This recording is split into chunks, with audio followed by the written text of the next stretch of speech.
What is going on, you guys? It's your boy, the one and only Mick Gangbanger here, and we're back with episode 17 of my whatever the fuck you call this. I feel like I change what I call it every single time. Hardly matters at this point. This episode is going to be a bit more thought intensive.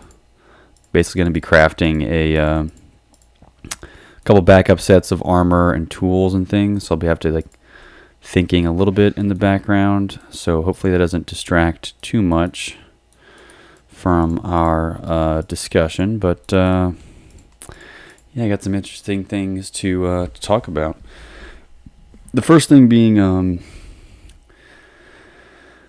some things that I think have been ruined for me. I don't know, everyone has those things that you think one way or the other, whether it was society that ruined them or you yourself ruined them, or I don't know, they got ruined with age or something. There's some things that have just been ruined, and I think I'm specifically thinking about things that have been ruined by other people's actions in some way. So somebody else ruined something for me. You've seen those before where it's oh, such and such ruined, you had one bad experience with I don't know, Four Locos once, and now you never drink it again or something, or oh, I don't do tequila because me and tequila don't get along or something like that. I mean, not really in that sense where it's some degenerate behavior is the reason you don't like something anymore. That's not as not exactly what I'm implying with any of this discussion, but I think that is where people's minds go, quite honestly. 2, 3, 4. I don't know. Anyway, the first of which is an all-time famous tweet now, and honestly, rightfully so. I mean, it's just, you say what you will about the person. I mean, obviously, I probably have a lot of bad things to say about. I have bad things about everyone, including myself. So it's no one's really open from scrutiny. But one of the all-time, just funniest tweets from anyone. And I'm not on Twitter, so I don't really follow tweets. There probably have been a number of gems that have come along, that have come and go in my lifetime. But one of kind of the ultimate ones was the whole Donald Trump saying he's never seen a skinny person drinking Diet Coke, and I guess just the reason it popped into my head was because I walked past somebody today that was, without being rude, was perhaps on the larger side of things, and was maybe on the larger side of. I'll leave it at that. You can kind of infer where I'm going with this, but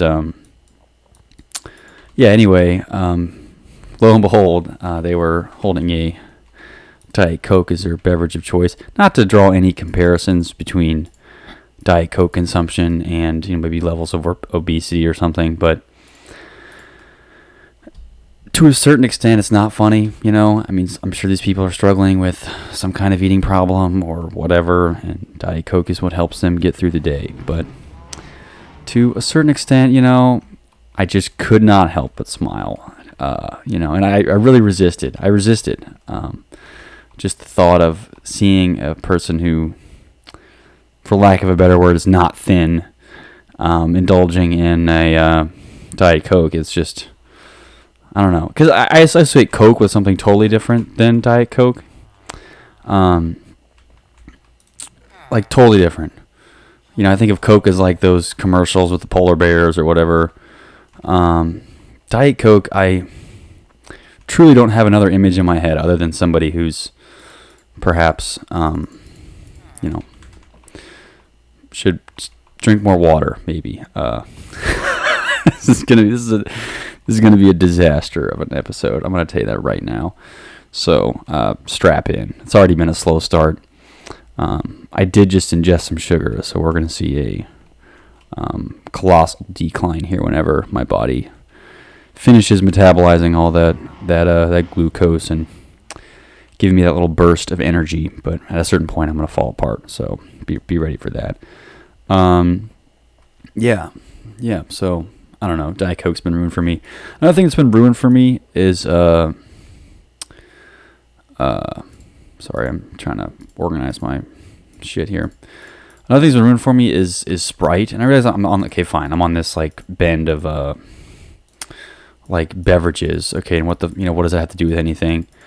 Well, this is also a commercial. It was that LeBron James commercial, and I don't know, maybe you've seen this, where it's like he like pretends to be a baseball player or something, and his form is nothing short of atrocious. Like he clearly is not a baseball player. He's an athlete by every stretch of the imagination, but in no way, shape, or form is he a baseball player. He doesn't, he's not fooling anyone with that motion. But he like the whole commercial, and it ends with like him launching a Sprite can into the catcher's mitt of a catcher who's like dangling who's holding an empty cup with ice, and it's very much a corporatized mess of Sprite, and I'm not even sure why that's ruined it for me.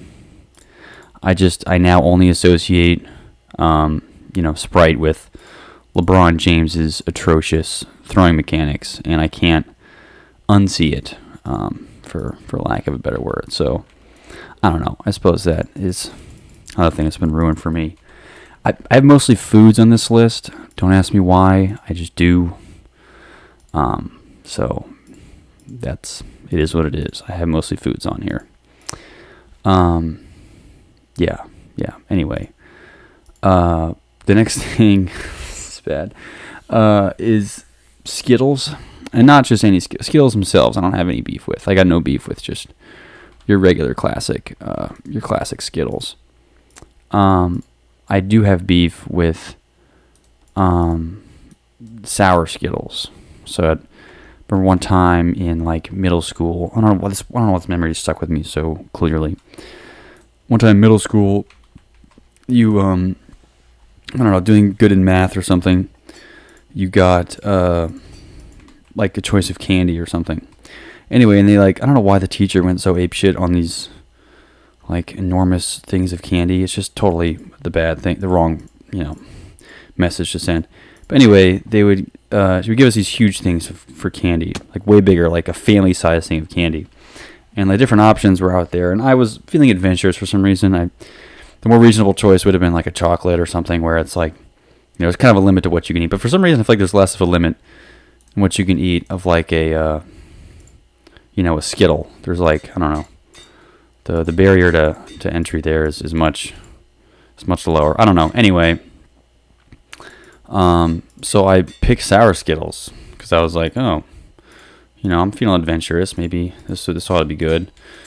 And I ate like probably a family-sized helping of sour Skittles, and the roof of my mouth, and I just kept eating them. And I kind of knew that I was tearing my mouth apart, but part of me just like didn't really want to address any of it. I was just kind of blinded by. I don't care. It is what it is. Whatever. But I was ripping my mouth to shreds, unknowingly, which was did not bode well for the next like 2 weeks or so. I had trouble eating anything. That's all I remember was just like, it's just brutal, absolutely brutal trying to eat anything after that experience. So, sour Skittles for me have been ruined. The other thing that's been kind of ruined for me, I never actually had a chance to really indulge these as a kid. I guess, I don't know if I would, for whatever reason, it wasn't a thing that we had a lot. But like Lunchables, a lot of my friends would have Lunchables, and this was like probably elementary school, like super early. But they would bring in the Lunchables and whatever. Anyway, one day for lunch, I guess as what you do in elementary school lunch tables, you dare people to do stuff, right? Oh, I dare you to touch this, or I dare you to do this, or even like we've all seen like middle schoolers, or even elementary schools and middle schoolers mixing like every liquid they have like on their lunch tray, and it just becomes this absolutely disgusting like puddle of like ketchup and milk and all this stuff that this little fucking gangster is like put together as like some kind of cruel joke for the lunch lady that has to clean it all up. It's disgusting, obviously, but that's just boys will be boys, Anyway, so yeah. Well, anyway, somebody at one point dared me to eat, like squeeze into my mouth the entirety of the entirety of a one of those Lunchable pizza sauce packets. And if you don't know anything about the sauce of Lunchables, which I didn't at the time either because I didn't really have them, but they are, it's like a sugary tomato paste is my most accurate analysis. Disgusting. I mean, it's putrid. I feel bad for anyone that has to eat those for lunch. But so I ate it's a larger packet too. It's probably 4 inches by 3 inches, filled with, a good amount of the sauce. So it's like a good, for a elementary school, it's probably a 2-hand squeeze deal. And yeah, I kind of drank the entirety of the sauce without ever really having had a limited amount of exposure to that kind of sauce. I wasn't really sure what I was expecting. I knew it was like, it didn't taste normal, but I thought it'd be fine. I thought it was going to be good. Anyway, my friends got a kick out of it, I'm sure, at the time. But it really just ruined my... I didn't throw up or anything. I think I took it like a champ. But it certainly ruined my image of those Uncrustables, or not Uncrustables, the Lunchables pizza things. Those have been ruined for me. Speaking of Uncrustables, also ruined... There's a different story. That's just overeating, I think, those Uncrustables. Because those things are so... Especially the ones without crust, it's like the grape or the strawberry. I mean, I don't know. Are you team strawberry or team grape? Either way, those things go down like water. And it's just really dangerous. And they're not good for you. I know that. But I've had too many of those too late in my life. So I don't know when I stopped eating, swore those off completely. But I'm very glad that I did, because those are not good for anyone involved. But yeah, anyway, those have been ruined for me. And I guess getting off the topic of food, because I've been talking about food, and I just ate, so don't really want to think about food that much more. But there's plenty of things that have been ruined for one reason or the other. I don't know. I think it's probably the case for other people too. But I don't know, the cringy nature of Mr. Zuckerberg is, in addition to your mom being on Facebook's kind of a, good things go there to die. Now, I think everyone kind of agrees with that.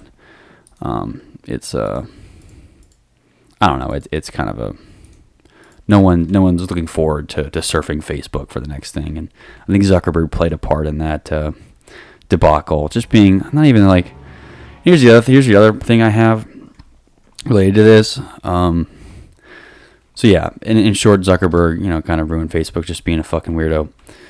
But I think, we often assign figureheads to bodies of people that represent some idea, right?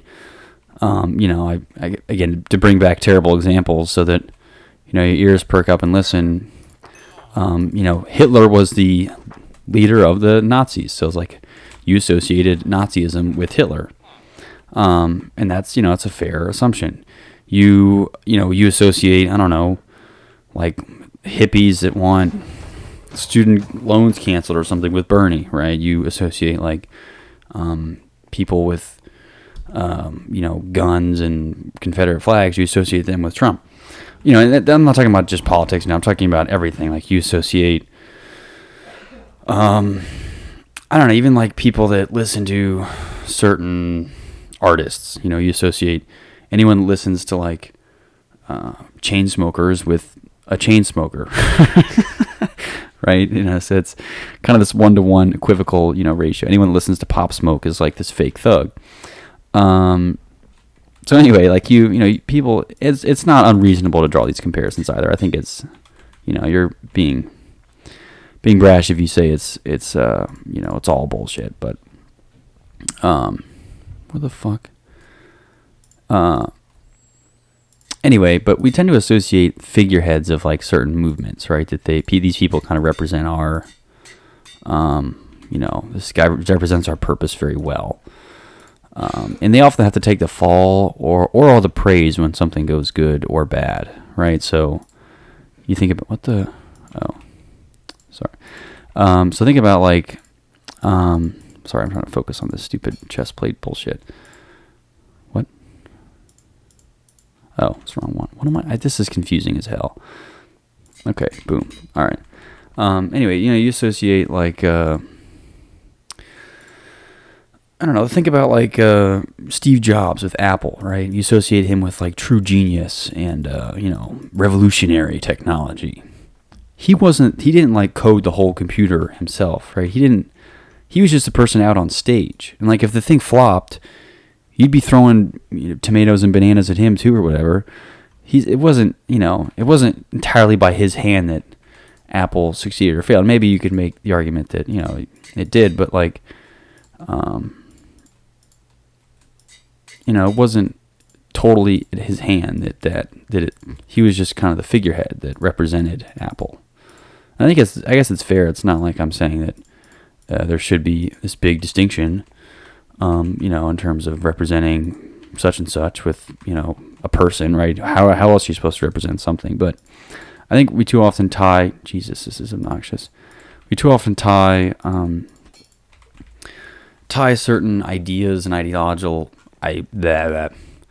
ideologies with like individual people when they're representative of many more people, right? So it's like, and I think this really comes down to like hyper fixating on one aspect of a person and something terrible that they did or something, when really they're representative of that many other people, and it's nice to like take it out on that one person and critique and to shower them either with critique or praise, because it's the same thing. It's like Steve Jobs is hailed as this genius, like the engineers who like built all that and is like responsible for executing his vision, which maybe was genius or whatever. They're the ones that had to do all of it, right? He just was up there on stage, and if they liked it, he was a genius. If they didn't like it, he's a fucking idiot. So maybe he assumes the risks, and that's like that's the appeal of it, is that he was the person who assumed the risk, right? And that's why he's so brilliant or whatever. Which I mean, I guess is fair, but at the same time, like, I don't know, is it reasonable just to reduce all the people that associate with that brand or that product or that ideology with that person, right? So for like, it's easy to kind of just pick somebody and go after them, and it's like even like these little minute things that they've done or they didn't do or whatever that can rile people up. It's like, okay, you're still just talking about one person here. This person's impact is very limited, right? So like Elon Musk, okay, he's like thought of as some visionary genius dude, but his impact is like, how much of the actual Tesla product do you think he has any part in actually creating? No, I think he has a whole team of people that, essentially come up to him. They boil down. They do all the calculations, all the analysis, all the hard stuff, right? That someone has to do at a desk. Who's, whatever. And then they come to him with like this kind of like A or B decision, right? This A, B, or C decision. And then Elon's like, well, B. And then it's like, okay, then they're going to go execute B.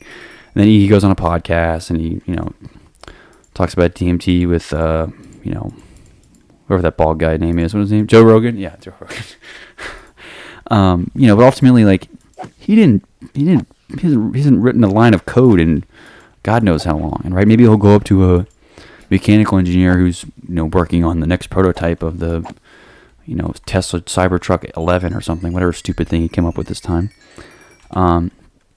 Maybe he's like looking over his shoulder or something. I don't know.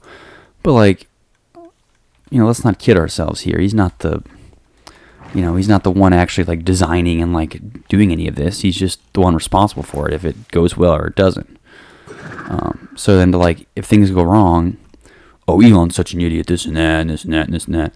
There's probably a lot more that went into, wasn't probably just Elon. Maybe, it could be the engineering team didn't hold up their end of the bargain. Maybe Elon thought it would be this and that, or maybe his upper management, like the management below him, thought that this was going to be better or whatever, and then presented him with like two wrong things or whatever. I don't know. And then the other side of the coin, it's like, it's a big success and do that, and they're like, Elon, what a genius move. It's like, no, there's so many other people that also had to go into that are getting literally zero of the recognition. I'm not saying it's not like we should, all of a sudden, say, oh no, this is BS. Everyone should get the recognition they deserve with no exceptions or whatever. No, I'm not saying that. And it's obviously a lot harder to divide recognition among a bunch of people. So it's not like I'm complaining about that's why we do it that way.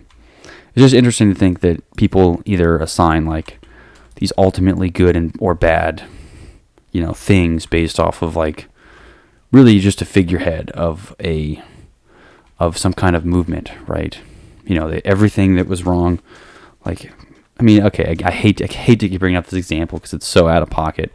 But like Hitler himself did not strangle each and every person that died at his hand. Like he was just simply the person where somebody goes, hey boss, we're thinking about doing this. And he's like, yeah, that sounds good. Do it. And like that was that. So I don't know. Like obviously, like you still have to come down on somebody, right?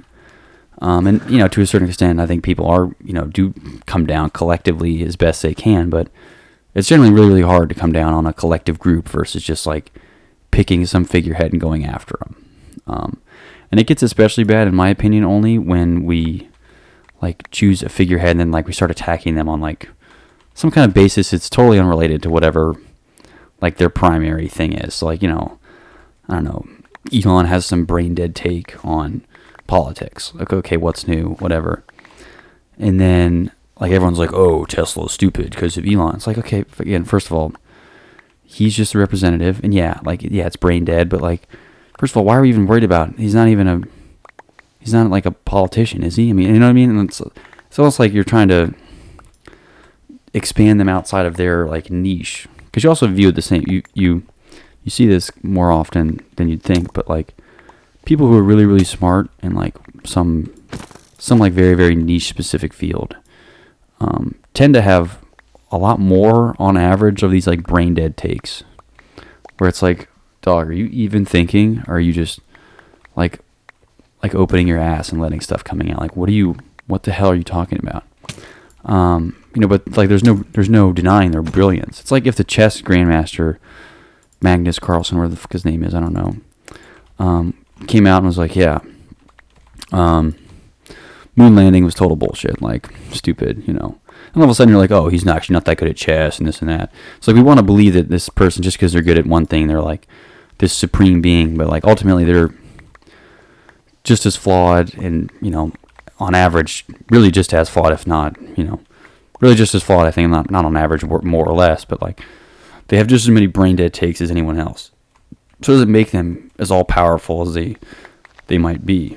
It's only because they're representative of some larger thing. Like, okay, now we think that chess community is brain dead because their leader said some brain dead take. And again, I don't think it's really a problem. Like, I'm not sure how else you would go about it. I just think being too kind of holistic and applying good or bad ideas and traits to people, you should relegate it only based off of their area of expertise, right?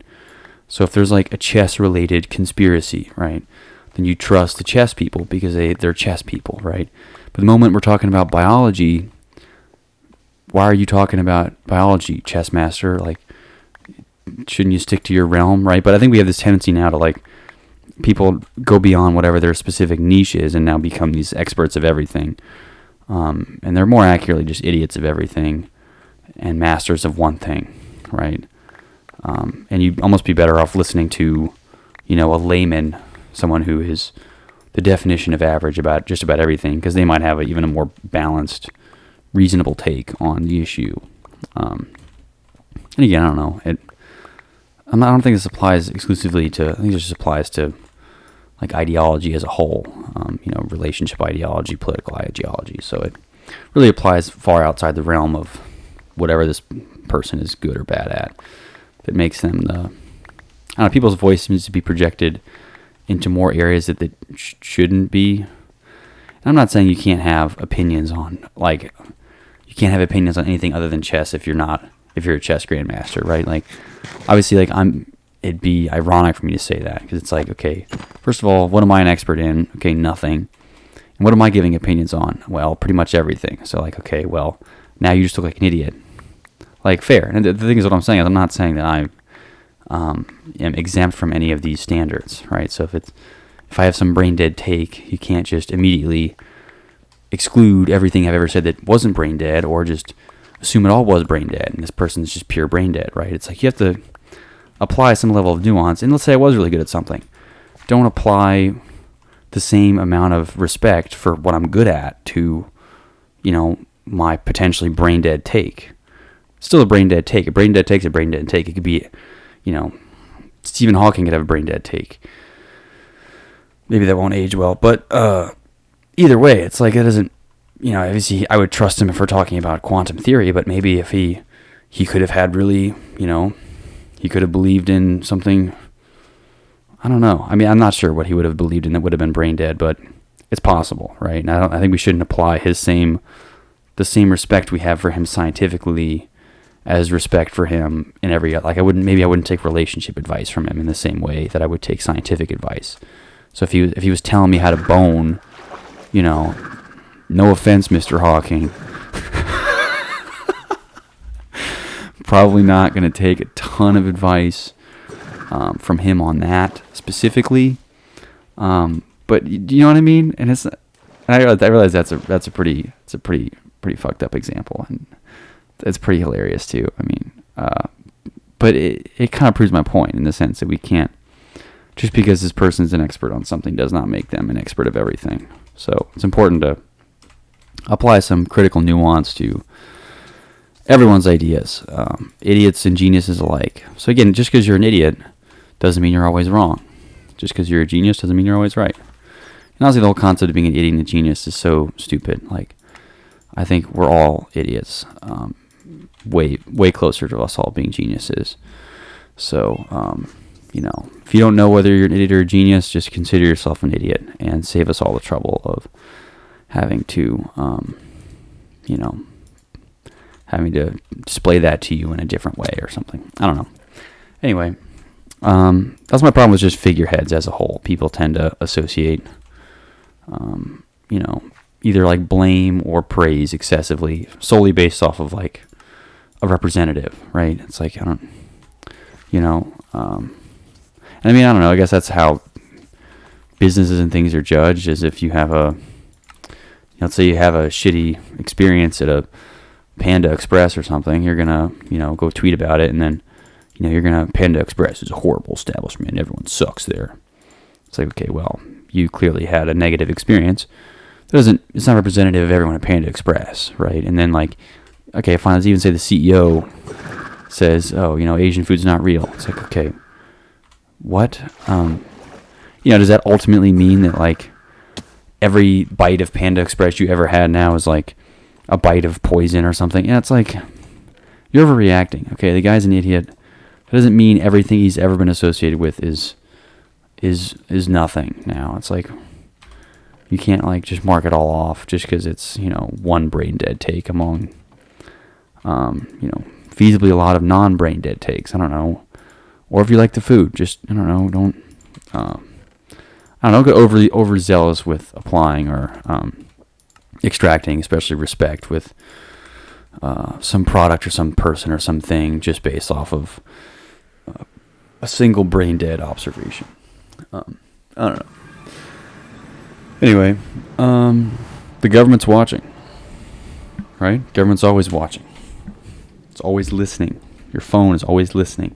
I do an experiment. Just start screaming something random into your phone and see if it comes up on your recommendations for ads the next day. I don't even know. I guess that's the experiment people do. I don't even see ads on my phone. Where do I see ads on my phone? Maybe social media apps have ads. I don't see apps on my computer because I have ad block, which is, can I speak about something that is a godsend to the entirety of creation? Is that Bedrock? No, it's not.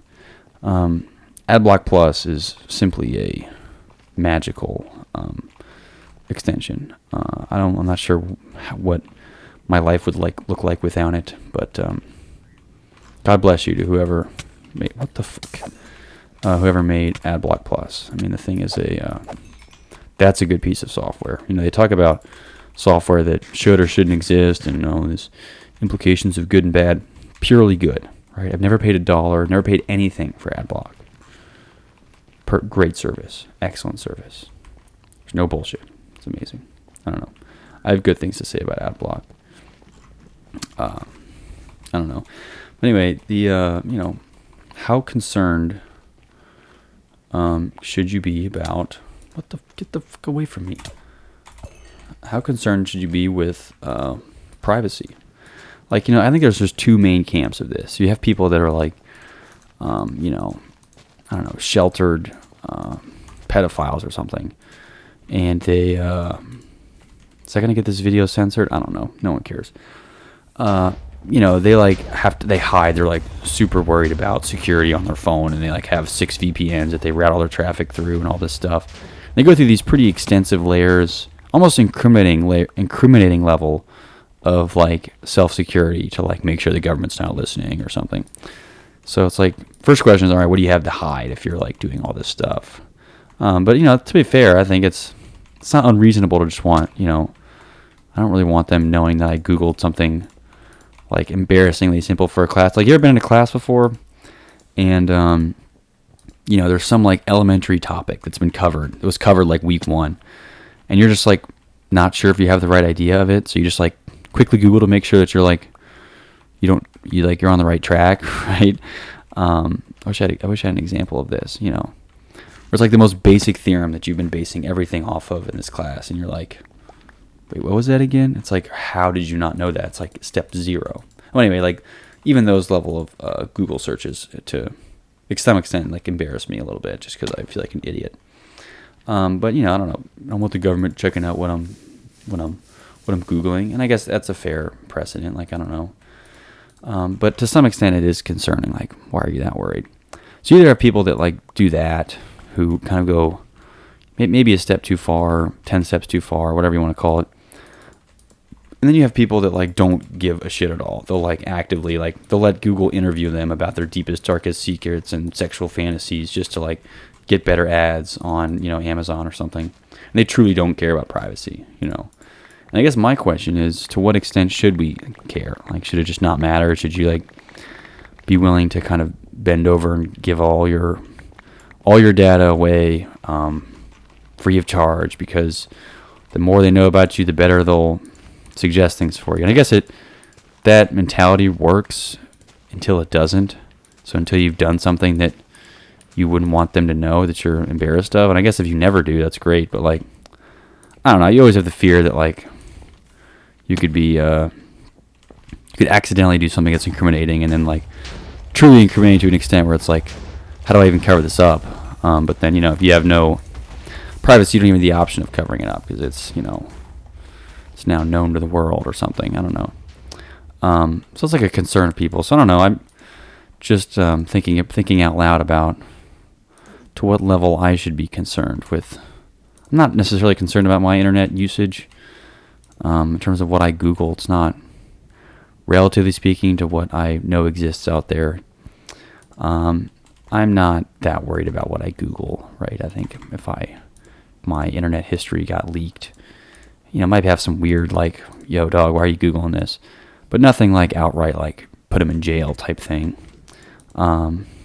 Which I think is where a lot of people lie. But I could fathom a situation where I don't know. I think when I was in middle school, somebody had taken my phone and Googled some absolutely atrocious FBI watch list level of Googled something, and just as a joke, and I freaked out or something. But I think that was that's what's my explanation for that if the FBI goes after me, right? My buddy took my phone. It's okay, bullshit, pal.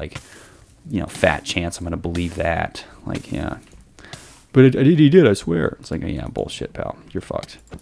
Fuck off. So I don't know. I could see situations where it would get me into unwanted trouble.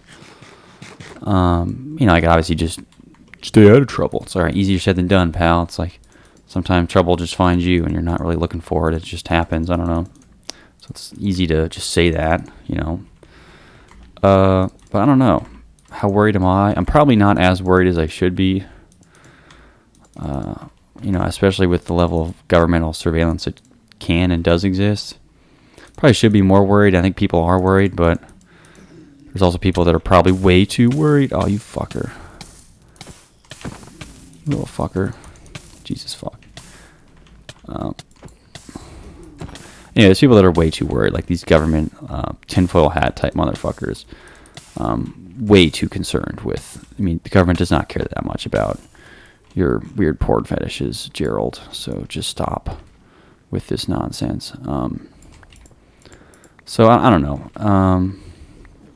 I don't know. I'm probably more on the nonchalant side. I don't have much to hide. But I think in general, like, instead of trying to use 8 layers of VPN service to, like, really encrypt and secure my content so that nobody knows what I'm doing online, it's just you be online less. Don't make YouTube videos of yourself talking about incriminating subjects and posting them for your 51 subscribers to enjoy.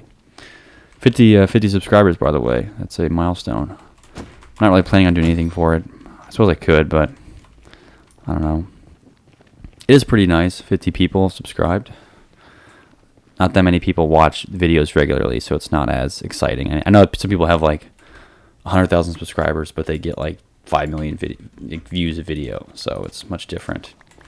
Mine's the opposite, where I have 50 subscribers and I get like 10 views a video or something. I don't really care, though. It's not. This is more for me than it is for you, so I don't really care whether you enjoy it or not. It's a bonus if you do, but I'm not going to be offended if someone's like, yo, your content's trash. I'm like, dog, I am well aware that my content is trash. It's a blatant excuse for me to play Minecraft and to talk about stuff. And just kind of have a nice digital backlog of my road towards insanity. And I think some people that if they have like some, I don't know, some kind of, especially like some kind of mental illness, they tend to like, oh, I'm going to get off everything and like, focus on myself and help myself. I don't know. I think it'd be interesting, and I think some people have done this, is if they like documented their progression towards, I don't know, whatever it is. So like, let's say hypothetically I have some mental disorder or something. I don't know. Instead of just being like, oh, I'm going to go work on myself and go count birds at a park or something to, get my mind back or something, I'm just going to be like, I'm going to like, just kind of continue making this and just see what happens. Do I go crazy? Like, what's the... I guess that's kind of like fucked up, I guess, in the area of human experiments. I'm thinking if someone legitimately needs some kind of psychiatric help, it's probably a terrible idea to subject them to like, here, let's make content for everyone else's enjoyment. But, to a certain extent, I wouldn't mind sacrificing my own self, right? This is a personal decision. This isn't a decision I'm forcing upon anyone else. I think for me, I'd be happy to a certain extent to provide some more, especially as related to like just the human psychology, but happy to provide some data as a test subject of somebody that went clinically insane. And luckily we have a whole video catalog of him playing a child's game and talking to himself for an hour. I guess the more I think about it, the more surprised I am that I can speak continuously for an hour on anything. I have more respect now for, I don't. I have more respect for low-budget podcasters, right? People like Joe Rogan or whatever, they probably have teams of people that are writing, like, topics and comments for them, and have, like, all this, I don't know, all this stuff they're going to talk about. Like, we're going to bring on this very interesting guest with this interesting story that you're going to ask him, and then he's an expert on this and that, so you can pick his brain about this and that. I'm picking my own brain about nothing, and I have no script, pretty much. I have like a text document with like 100 words. I'd say on average, like, 10 words per video of me, like, I think for this one, I have ruined things, Diet Coke, Sprite, Lunchables, Skittles. That's literally like all I have for this entire video. So like the rest of this I'm just making up entirely. So for low budget podcasters, people that truly do this style of like, podcast, I guess, I have a bit more respect. It's not easy at all to do. It's quite hard, actually. So I don't know. I have some respect for the people that have to do it this way. I don't know. It's also just like it's a poorer user experience if this way than it would be if I had like well structured jokes and like well structured content, and I'm gonna like do that. I think if I ever actually got to a point where I had any kind of significant audience, I would put more effort into I'd be writing jokes and like thinking of content to make. But then at some point it becomes superficial, right? Where you're just like basically this dummy just reading off jokes, and like you're not even actually funny. It's like are the writers that you've hired, are they funny? Like that's really who it is. But you also can't critique that content too much, right? That's like television shows, and if I've ever enjoyed, like The Office was scripted, right? It's not like they just came up with it off the dome, and just because it's natural doesn't mean it's good. That's another like thing. I talked about this with regard to food, but like just because it's original doesn't mean it's better, right? Just because 1 to million doesn't mean it's worth anything. It could be worthless. So I don't know. I mean, just because it's natural in the sense that I'm coming up with it on the spot, it doesn't make me better, right? I think it's just it's one of my choices I've made. Just because I think some people, I myself am tired of just, very superficial, like digested content that is like catered towards appeasing my like most basic primal instincts of like attention, and really just the lack of attention that us modern humans have. And so like challenging myself to try and expand my attention in ways, part of which is not just watching these like nicely edited big long videos of these people talking about interesting things and showing graphics. I'm doing the exact opposite of that. I'm a person doing something that's not engaging whatsoever on screen. So if you're watching me play, like, I don't know, what the fuck you doing? What am I doing? But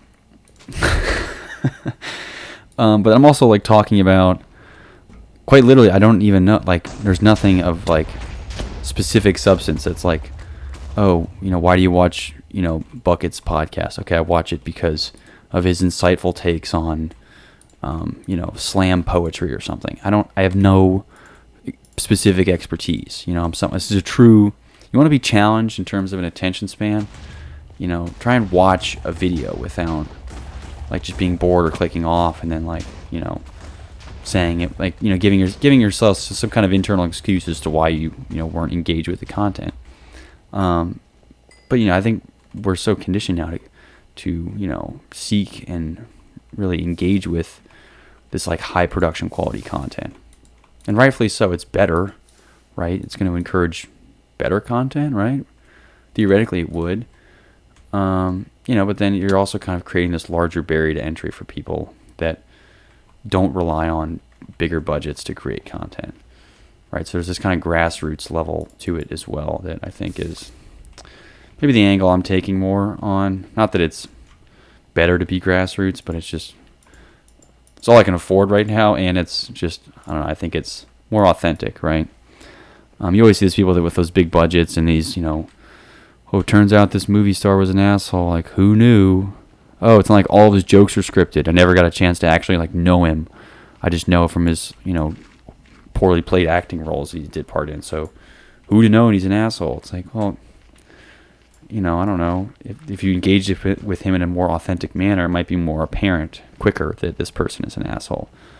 Which, I don't know, I realize I'm just justifying like my low production quality. That's like one way you could look at this, is just, oh, you're just mad that you don't spend any time or money into your videos. It's like, well, okay, yeah, I don't, but it's better, and here's why I think it's better. But what else am I supposed to do, right? Just shit on myself this whole time, right? Which I guess brings in this idea. I say that so much. Brings in this idea. It just is like it's my way of transitioning to a new topic. So instead of this fancy graphic showing on screen and new idea or like this thumbnail or this music change, it's just me saying, okay, now on to my next topic. But this uptick in like self-deprecation humor, so people that like put themselves down, they put themselves down at the expense of like, I don't know, entertaining others or something. And like to a certain extent, it actually is pretty funny. Like I think it's it's a comedic choice that people make, and it's an effective one. For a good majority of the time. I think the issue is, or it becomes like, I think we've all had some experiences with people that probably shouldn't be the ones making self-deprecating jokes, because like they just comes off as like, I don't know, like attention whoring, maybe, if that's, I don't know, is that a cancelable offense now to say that? I don't know, to some extent, where it's like, especially like when it comes to like listing off your problems or something. So, if you have some deadly illness, running around and milking it for like people's attention, being like, I'm gonna die, haha. That's like literally stuff, like you're actually, kind of deprecating yourself in a sense where you're kind of putting yourself down as if you're gonna die of some terminally ill disease, versus like, oh, I'm so stupid, I'm an idiot, haha, fuck me, right? I'm a complete moron. And it's like there's this line, and again, it's subtle, but it's there, where it's like you go from like, haha, this is like funny and relatable, because like, I feel like a piece of shit sometimes too, to like, all right, stop talking, like stop like doing this to yourself, I guess, like stop being like, why are you even, I think, I don't know, I feel like this is a relatable topic in some sense, where it's like, it's to the point where you make people uncomfortable with like, they need to be like, no, you're not stupid. Oh, what are you talking about? You're the tallest person I know, or I don't know, whatever it is that they're deprecating themselves about. It's now just an excuse to just to fish for compliments. I don't know. This is kind of a cheap topic. I don't even know why the fuck I started talking about this. Like, really, people that whore for attention, like, come on, be more original. People don't come to my channel for that kind of content, right? I don't know. I don't know. I want to get in this idea of self-sabotage, because that's like an interesting thing, where like I think we've all had an instance where we fucked it up for ourselves. And it's interesting, I don't know, just to reflect on those moments and think, to some extent, maybe it was, we wanted to prove ourselves right by doing wrong, right? I wanted to prove to myself that I couldn't do that by failing, right? When maybe it was possible for me to succeed, but I wanted to be right, so I failed in order to be correct in my assessment, but I could have succeeded if I just didn't do that. But now you have even more reason to believe that you couldn't do it, because you failed. But you failed because you self-sabotaged, right? I don't know. I feel like I've done this before. Even on like big picture career type things, where I had this doubt and this theorem that I was going to fail at something, and then I ultimately just kind of sabotaged to a point where I did fail, and I was like, oh, I'm right. I knew it. It's like, okay, you did it to yourself, though. It's like you could have if you didn't do that, but I don't know I would like to believe it wasn't okay. It was under my control. I can't just outsource blame in that sense. But I don't know. In what way could I have not done that, or is there some kind of awareness that I could have had that would have led me a different direction to succeed?